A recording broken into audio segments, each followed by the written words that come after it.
বলতে এসেছিলাম 9 তারিখ সকালবেলা ভোরবেলা আপনারাও সাক্ষী ছিলেন। ধর্মঘট ভাঙবার জন্য তৃণমূল কংগ্রেসের গুন্ডাদের সাথে পুলিশ সক্রিয় ভূমিকা পালন করে।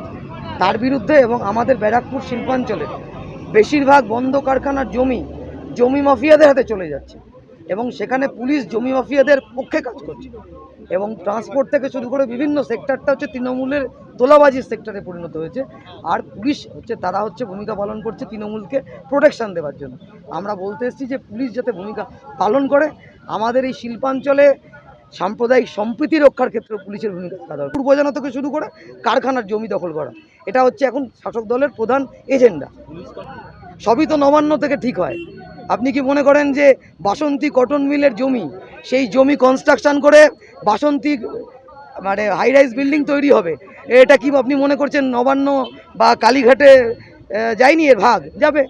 যেসবের কারখানার যন্ত্রাংশ বিক্রি হয়ে যাচ্ছে, এর কি ভাগ কালীঘাটে যাচ্ছে না? ইনচেকের যন্ত্রাংশ বিক্রি হয়ে যাচ্ছে, এর কি ভাগ কালীঘাটে যাচ্ছে না? টিটাগড়ের জমিগুলো মাফিয়াদের চলে যাচ্ছে, এর কি ভাগ কালীঘাটে যাচ্ছে না? সবই তো ঠিক হয় কালীঘাট থেকে। দুর্নীতির এপিসেন্টার তো কালীঘাট।